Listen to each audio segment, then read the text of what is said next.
गोपालपुर नाम के शहर में इमरती देवी नाम की एक औरत रहती थी। उसके पास एक गाय थी, उसका नाम था कपिला।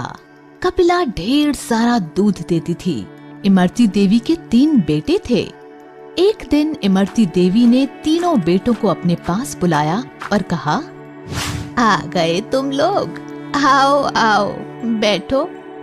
आपने हमें बुलाया माँ?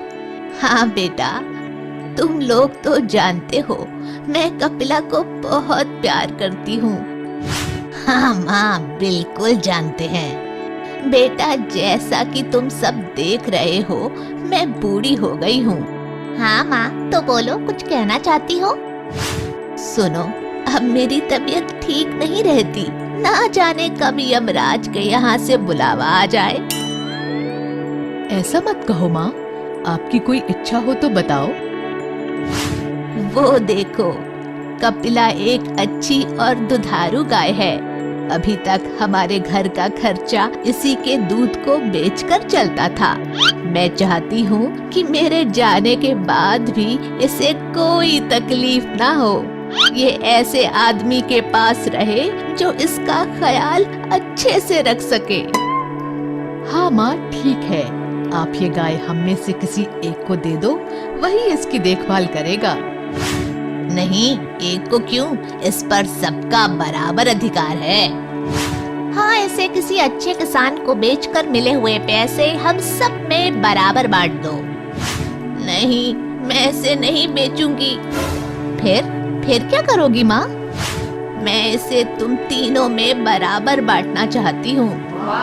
तीनों में? ये कैसे हो सकता है? हाँ माँ, तीनों में वो कैसे? तीनों माँ की ओर देख रहे थे। देखो, सप्ताह में 7 दिन होते हैं और तुम 3 लोग हो, तो बारी बारी से एक एक दिन गाय को अपने पास रखना। इस तरह वो तुम सबके पास 2-2 दिन रहेगी। जिस दिन जिसके पास गाय होगी, उसको दाना पानी भी वही देगा और उस दिन के दूध पर भी उसी का हक होगा। हाँ, जिसके पास कपिला सबसे ज्यादा खुश देखूंगी, उसी को दे दूंगी। फिर 7वें दिन क्या होगा? बताती हूँ। 7वें दिन कपिला को मंदिर के पुजारी जी के घर में भिजवा दिया करो, जिससे वहाँ के दूध की खीर बनाकर ठाकुर जी को भोग लगाया जा सके। फिर उस दिन दाना कौन देगा? मैंने पुजारी जी से बात कर ली है। उस दिन मंदिर के चढ़े हुए फल और बचा हुआ प्रसाद कपिला को खिलाया जाएगा। ठीक है माँ, जैसा आप कहो। तुम सबसे बड़े हो, इसलिए सबसे पहले वे तुम्हारे घर रहेगी। ठीक है माँ, जैसा आप कहो। उनके कहे अनुसार तीनों भाई एक एक दिन गाय को अपने पास रखने लगे। मैं दूध निकाल लेता हूँ और गाय को खाने के लिए कुछ नहीं दूंगा। वैसे भी कल मंझले भाई के पास जाएगी तो वो खिलाएगा ही। आज मेरा नंबर है, मैं तो दूध निकालूंगा। गाय को खाना देना जरूरी नहीं है। कल बड़े भैया ने तो खिलाया ही होगा और कल छोटा भाई भी खिलाएगा। तो मैं ना खिलाऊं तो किसी को कानो कान खबर भी ना होगी। 2 दिन से खूब खा रही हो कपिला, ज्यादा खाना नुकसान करता है। आओ, आज सिर्फ दूध दो मुझे। इसी तरह तीनों भाई दूध निकालते और उसे खाना कोई नहीं देता, लेकिन पुजारी जी कपिला को अच्छे से भरपेट खाना देते। इमरती देवी देख रही थी कि कपिला धीरे धीरे कमजोर होती जा रही थी। आखिर उन्होंने सोचा क्यों न कारण पता लगाया जाए और बारी बारी से तीनों बेटों के घर जाकर जांच की। सबसे पहले बड़े बेटे के घर जाती हैं और छुप कर देखती हैं। आओ कपिला, मैं आज जल्दी में हूँ, दूध निकाल लेता हूँ। वैसे भी कल मंझले भाई के पास जाओगी तो वो खिलाएगा ही, तब ज्यादा खा लेना। मंझले बेटे के घर।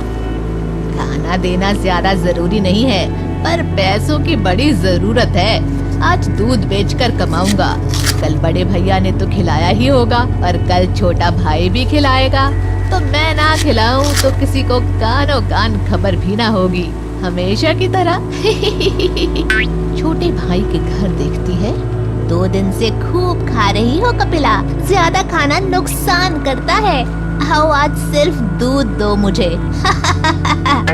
तीनों जगह इमरती देवी को यही देखने को मिला। कपिला की ये हालत देखकर इमरती देवी बहुत दुखी हुई और उन्होंने सोचा मंदिर जाकर भी देख लिया जाए। वहाँ जाकर देखा तो वहाँ उसे भरपेट भोजन मिला और थोड़ा दूध कपिला के बछड़े के लिए भी छोड़ा था। तब इमरती देवी ने कपिला को पूरी तरह से मंदिर को दान कर दिया। माँ, ये मैं क्या सुन रहा हूँ? तुमने कपिला को मंदिर में दान कर दिया? हाँ माँ, हमें बताना भी जरूरी नहीं समझा? कम से कम एक बार पूछना तो था। मुझे किसी से नहीं पूछना। मैंने तुम तीनों को देखा है दूध निकाल कर रखते हुए। किसी को भी कपिला के खाने की फिक्र नहीं थी। वो अगर अब तक जिंदा थी तो मंदिर के खाने की दम पर, इसलिए अब उस पर पुजारी जी का ही हक है। इतना सुनकर तीनों ने शर्म से सिर झुका लिया। हमें माफ कर दो माँ, हमसे गलती हो गई। अब कभी दोबारा ऐसा नहीं होगा। नहीं, अब मुझे किसी पर भरोसा नहीं है। मैंने तुम तीनों को मौका दिया था, पर तुम लोगों ने स्वार्थ और लालच में उसे गंवा दिया। अब मैं फैसला कर चुकी हूँ। कपिला की रस्सी पुजारी जी को पकड़ाते हुए, ये लीजिए पुजारी जी, आज से कपिला आपकी हुई, इसका ध्यान रखना। शिक्षा, हमें स्वार्थ और लालच में आकर अपना फर्ज नहीं भूलना चाहिए। बेइज्जती करने वाली बहू। सावित्री की बहू सोना, उसकी जुबान कुछ ज्यादा ही लंबी थी। उसे अंदाजा नहीं था कि किसके सामने कब क्या बोला है। उसके मन में जब जो आता वो बस बिना सोचे समझे बोल दिया करती थी। इसलिए सावित्री उसे चुप रहने की सलाह दे रही थी, क्योंकि उसे डर था कि कहीं आज लड़के वालों के सामने भी वो कुछ उल्टा सीधा ना बोल दे। देख बहू, आज तेरी ननद चिंकी को लड़के वाले देखने आ रहे हैं, इसलिए तेरी ये जो सांप जैसी लंबी जुबान है ना, उसे मुंह में ही रखना, वरना पता चला कि सारा काम गुलगोबर कर दिया तूने। अरे माँ जी, मैं कहाँ कुछ बोलती हूँ। आप देखिएगा, लड़की वालों के सामने मैं चिंकी और आपकी कितनी तारीफ करती हूँ। अरे तू कुछ ना कर तो ही बेहतर है बहू। जा चल, अब लड़के वालों के लिए नाश्ता और मिठाई की तैयारी कर दे। अच्छे से सब कुछ बनाना, समझी? ठीक है माँ जी, फिक्र मत कीजिए। सावित्री ने अपनी बहू सोना को समझा दिया था और वो लड़के वालों के लिए सारी तैयारियों में लग भी गई थी। शाम के करीबन 7 बजे लड़के वाले सावित्री के घर आते हैं। आइए आइए, बैठिए बैठिए, आपका स्वागत है हमारे घर में। सब लोग बैठ जाते हैं। सावित्री और उसका बेटा नीरज भी बैठते हैं। अरे सोना बहू, जरा चिंकी को लेके आना यहाँ बाहर। हाँ माँ जी, अभी लाई। चिंकी हाथ में चाय नाश्ता लेकर आती है। सबको चाय नाश्ता दे दे बेटा। लीजिए लीजिए, घर के कामों में बहुत होशियार है हमारी चिंकी। ये सब नाश्ता मिठाइयाँ भी इसी ने बनाई है। इसकी भाभी ने तो बस उसकी थोड़ी सी मदद कर दी है। हाँ हाँ, मैंने समोसे, हलवा और कचौड़ी तो बना भी ली थी जब ये सुबह 11 बजे उठ के आई ना तब। और अभी शाम की चाय आज पहली बार इसने बनाई है। उसमें भी ना शक्कर नहीं डाली थी तो मैंने डाल दी। आपको कड़वी नहीं लगेगी अब। पीछे पीछे। भगवान, क्या करूं इस लड़की का। बच्ची की पढ़ाई इतनी करती है ना कि घर के कामों के लिए समय ही नहीं मिलता। बड़ी होशियार है पढ़ाई में हमारी चिंकी। हाँ, अरे कहाँ माँ जी, पढ़ाई में तो इसका दिल ही नहीं लगता। सारा दिन इंस्टाग्राम पर रील्स देखती रहती है। मुश्किल से नकल करके तो कॉलेज की पढ़ाई पूरी की है उसने। इसे तो ना हमेशा से ही बस शादी ही करनी थी। सुना, तुम जाओ, किचन में काम है ना। हाँ, ये बात तो सही है। वैसे भी ना घर का काम तो मैं ही करती हूँ। माँ जी और चिंकी तो बस हुक्म ही चलाती है। जाती हूँ मैं। अरे कहाँ से ले आया है तू इसे नीरज, सबके सामने हमारी बेइज्जती करा दी। लड़के वालों के सामने सोना की बातों से चिंकी का इम्प्रेशन कम हो गया और लड़के वालों ने रिश्ते से मना कर दिया, जिससे सावित्री और चिंकी सोना पर बहुत ज्यादा गुस्सा थी। भाभी, अब चुप नहीं रह सकती थी, क्या जरूरत थी इतना सब बोलने की? अरे मैंने तो कुछ कहा भी नहीं है। मैंने कहा कि तुम 12 बजे से पहले उठती नहीं। मैंने उन्हें ये भी नहीं बताया कि तुम्हें गर्म पानी करने के लिए भी एक और इंसान की मदद की जरूरत पड़ती है। अरे मैंने तो उन्हें ये भी नहीं कहा कि तुम इतनी आलसी हो कि कभी कभी नहाती भी नहीं हो। बोलिए ना माँ जी, मैंने ऐसा कुछ भी कहा क्या? नहीं कहा ना? माँ, तुम ही झेलो अपनी बहू को। कर दिया ना नाराज उसे। देख, अरे क्यों करती है तू ये सब? अरे कोई नहीं माँ जी, अभी कमरे में जाकर पिज्जा मंगवाएगी और सहेलियों से फोन पे बात करेगी ना तो ठीक हो जाएगी।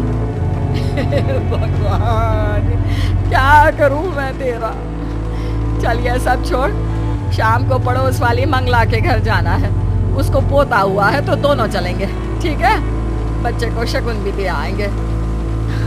ठीक है माँ जी।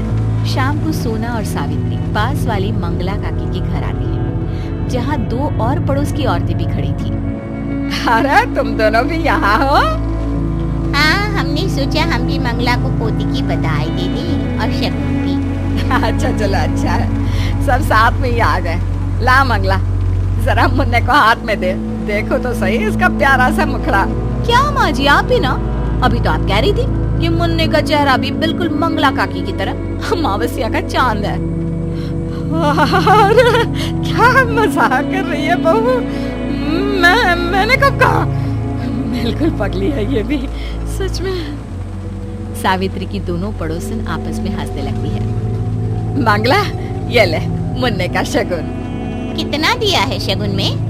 सावित्री, मैंने और कमला ने तो 500 का शगुन दिया है। हाँ, तो मैंने भी अच्छा खासा ही शगुन डाला है। हाँ, माँ जी ने तो काफी अच्छा शगुन डाला है, सच में। कह रही थी मंगला ने मेरे बेटी की शादी में 100 रुपए ही दिए थे, तो उसे भी तो पता चले कि हम खानदानी रईस हैं। सावित्री की दोनों पड़ोसन कमला और गोदावरी हंसने लगती है और मंगला उसे गुस्से से देख रही थी। सत्यानाश हो तेरा बहू। वो वहाँ से बाहर आ जाती है, बहू का हाथ पकड़कर। अरे मेरी फूटी किस्मत, जो नीरज ने तुझसे शादी कर ली। जब देखो सबके सामने मेरी नाक कटा देती है। चुप नहीं रह सकती क्या तू? माँ जी, मैं तो कुछ कहती भी नहीं हूँ, आप बिना खामखा। सावित्री सर पर हाथ रख लेती है। सोना के मुंह फट होने के कारण कई बार सावित्री को शर्मिंदा होना पड़ता था, पर सावित्री के लाख समझाने पर भी सोना कहाँ समझने वाली थी। इसीलिए सावित्री ने एक दिन सोना की माँ को घर बुलाया कि वो उसे कुछ समझा सके। अब आप ही कुछ समझाइए बहन जी से, मैं तो थक गई हूँ इसे समझाते समझाते। पर इस लड़की के दिमाग में तो भूसा भरा है, भूसा। सोना, क्यों परेशान कर रही है अपनी सास को? कितनी अच्छी सास है तेरी, तेरा इतना ख्याल रखती है। हमारी समधन तो देवी है, देवी। और नहीं तो क्या। देखा बहू, कुछ सीख अपनी माँ से, कितने अच्छे विचार हैं उनके मेरे बारे में। और एक तू है कि उनसे ही तो सीखा है। वही तो कहती है कि तेरी सास कुछ करती धरती तो है नहीं, बस बैठ के हुक्म चलाती है। ना खुद कुछ करती है, ना ही बेटी को कुछ सिखाया है। दोनों बस पानी में भैंस की तरह बैठी रहती हैं। ये क्या बोले जा रही है तू? सुनो, मैं आपको भैंस लगती हूँ समधन जी? अरे नहीं, सॉरी, भैंस नहीं, मुझसे गलती हो गई बताने में। माँ तो आपको नागिन कहती है, जो हर वक्त बस डसने को तैयार रहती है। मैंने तो उन्हीं से सीखा है कि कभी अपनी सास को सामने कुछ मत कहो, वरना नागिन कब डस ले किसी को पता नहीं। वाह, बेटी तो बेटी, माँ तो बेइज्जती करने में उससे भी आगे निकली।